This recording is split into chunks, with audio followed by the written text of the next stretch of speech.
need someone to help me with all this, please. Oh my goodness. Join me as we welcome our guest for today. Please, someone help me with my shoe, please. My shoe, please. And need help with fixing this stuff. Here comes Kaine. Today we have a very interesting guest, all the way from Kranda. You know, she represents the Ariwa community on social media, and she's a big deal, you know. Make welcome as we introduce our guest for today, Maria.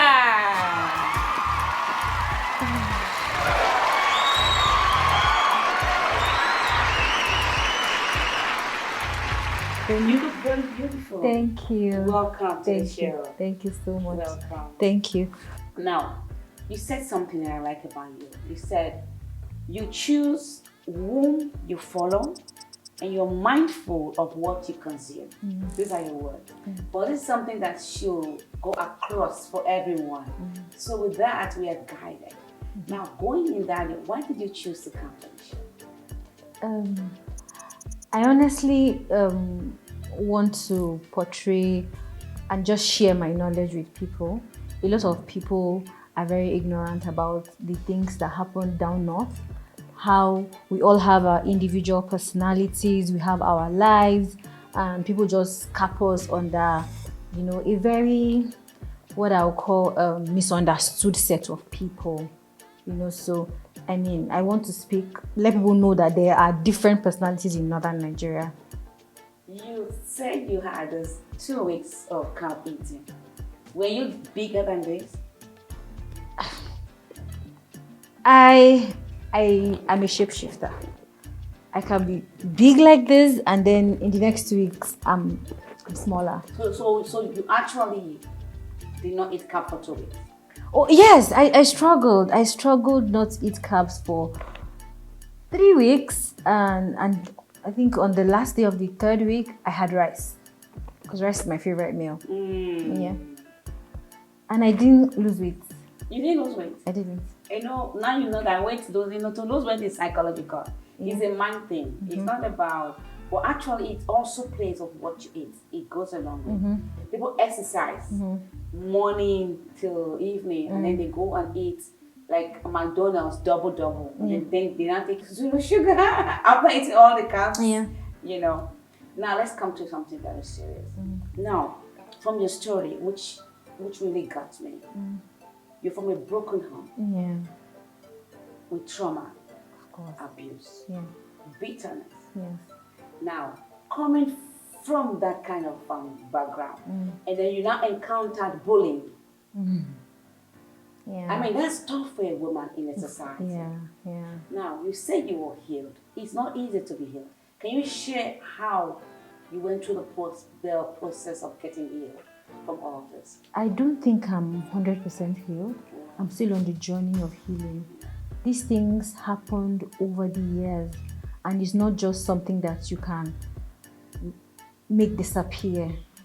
It pops up. You know, even times when you just feel like I'm past this stage, something just press a little button, and then you are back to trigger. Yeah, you are triggered, and then you are back to a point where you are broken again, and then because you have worked on yourself, you have built in a little bit of stamina, you'll be able to get back up and continue. So it always comes back. It always comes back. For those who even say they are healed, I don't think anybody can really heal from broken homes, from divorce, from abuse. You just manage to, you know, build yourself to a point where you can heal and move on, and not let those things really weigh you down as much as they used to, and then you build mechanisms that would help you deal with situations like that, especially when you face your trigger points. Trauma, bullying, I tell you, you know, these are things that people don't see. People see how beautiful you look. People see how handsome you look, but they don't understand. There's something eating. It's like termites, you know, eating in the wood, and before you know, everything goes down to the ground. A lot of people are moving the street today with good jobs. They look happy, but they're being eaten up. There is something is eating them up inside. And some of them have, you know, they've gone through school. They are very intelligent. But this is one area that is really, really tough to overcome. Tell us that one thing that you did differently that made you feel like you actually conquered it. Like I said, I've not conquered it, but I'm working towards it. One of the things that I did was to find out who I truly am outside of all the drama and all the circumstances I was born into. Having to realize that I am beyond my situation, having to equip myself and just take myself out of the entire drama, because it's a lot. It is a lot. And because the person that, the people who actively or who, intentionally or unintentionally put you in that situation are very much alive and walking the streets freely and happy, yeah. and happy. I don't think, because in this situation with my father, I don't think he's happy. I saw him on Saturday.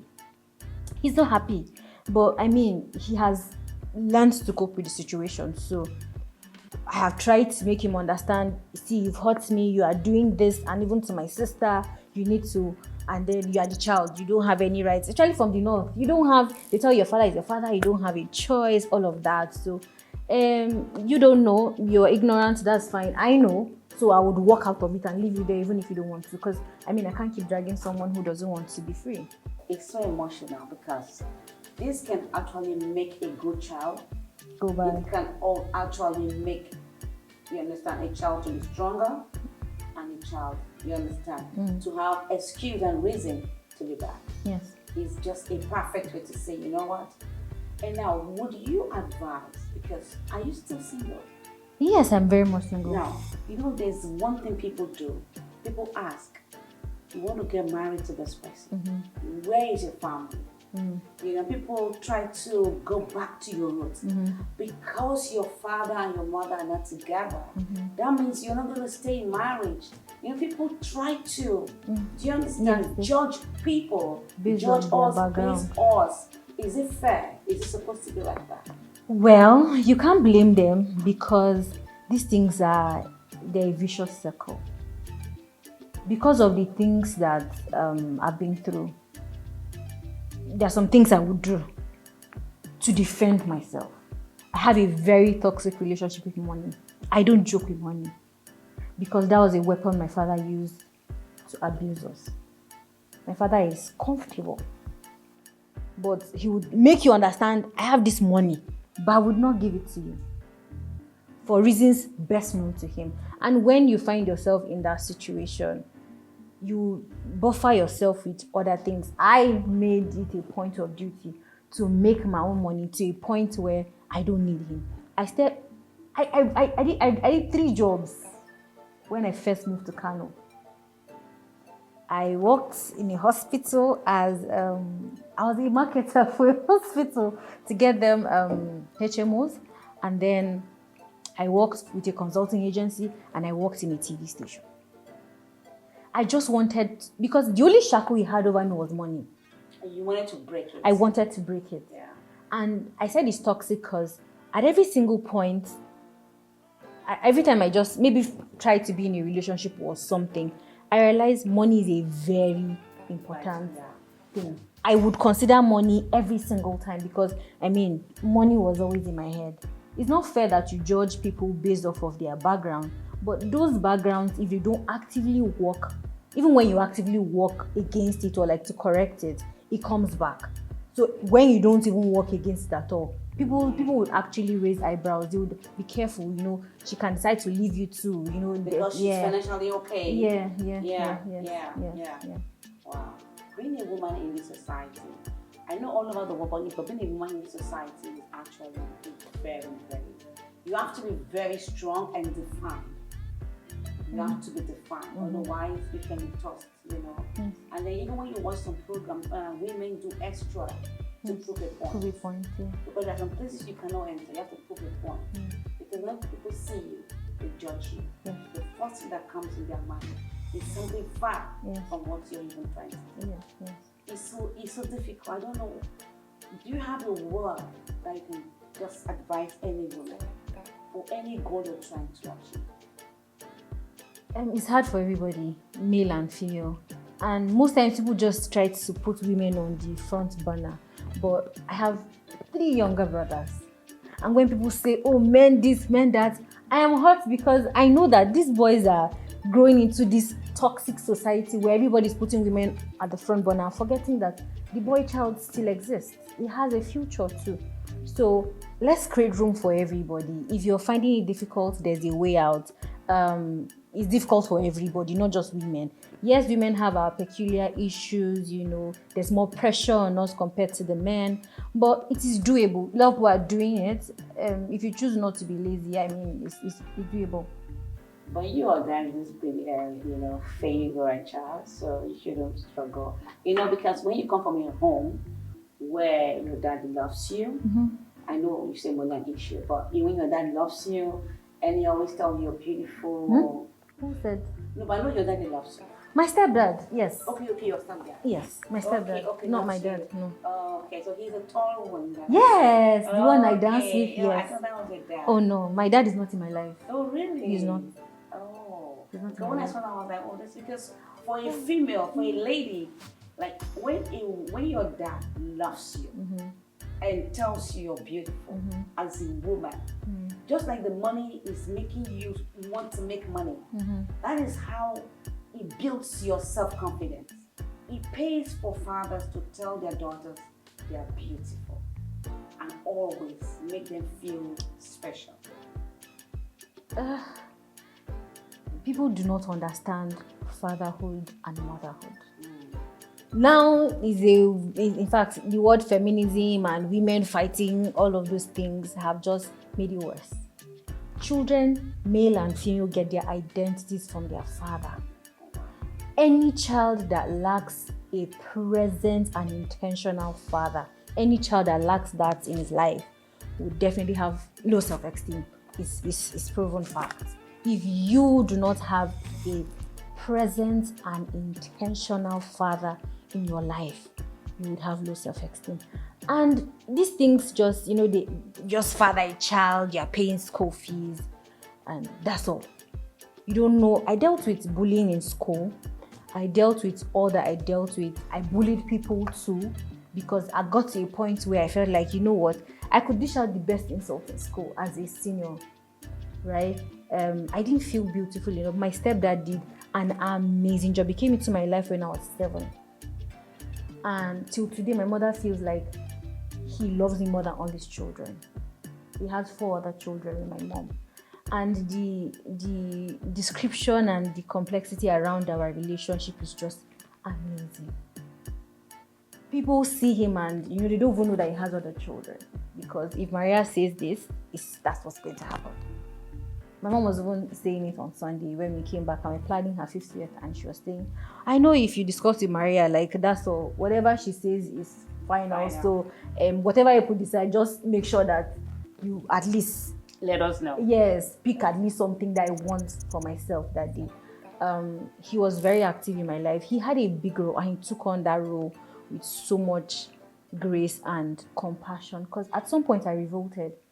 I had 2 fathers. Everybody was compelling me to, accord respect to the one that was not available. And the one that was available was now, okay, yes, he's doing a good job, but like this one, focus on this one. And to be very honest, it's very difficult. Like I said, children get identities from their fathers, and no matter how difficult the relationship gets or how easy it gets, nobody should neglect the fact that you play a very important role in the life of your child.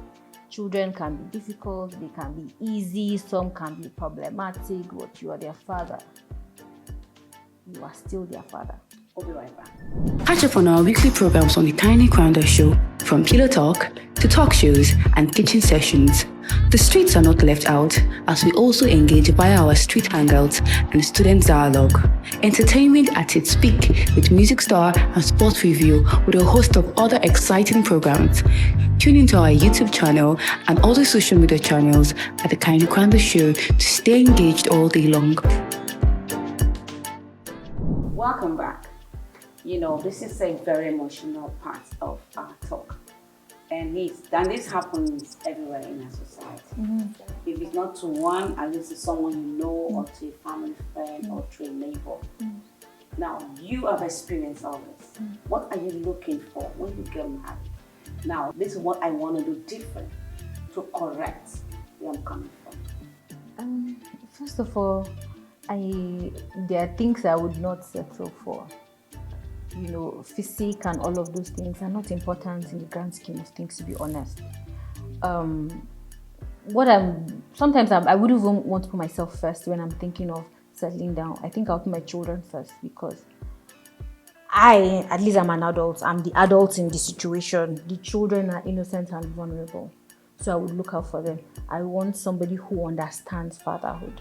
Fatherhood is such a big role. It's a very big role. And if you do not understand it, it will crush the foundation of whoever, So looking out for somebody who understands fatherhood, somebody who is kind, somebody who is generous, and somebody who loves God. How will you know that from the beginning? You wouldn't know, but with continuous interaction with someone, you get to find out. How long do you think is enough for you to be in a relationship, for you to know little bit of? Okay, I'm a very observant person. I think I can know someone in 6 months, because there are some things that you don't overlook. There are questions you ask. There are things that you do. There are places you poke. Looking around the person, how the person interacts with their neighbors, their friends, random strangers. I have siblings that are way younger than me, and I would want them to be a part of my life. And the difference between us is going to really, even when I'm ahead, I'm married, I want them to be in my life. I want them to come over to the house. And if you are not kind and gracious, you wouldn't be able to accommodate them. So I'm looking forward to that, and having a family that also would care and support. Yeah, family that would care and support. You already made a choice. You say you love the Yoruba people, the Yoruba rights. See, this Yoruba thing, it's hard. I like the culture. I am in love with the Yoruba culture, and I think that's all that draws me to them. Okay. Their language, their culture, that's the only thing. But they don't have a special. There are good and bad people everywhere. People will tell you Edo people are very difficult. My stepdad is Edo, so there's nobody on earth that can tell me a particular tribe is good or bad. Yeah. There are good and bad people everywhere. Yeah, it's been wonderful talking to you. Thank you. Thank you so much for coming. Yeah, thank you So come your way, guys. Don't forget to subscribe and keep sharing. Thank you, guys.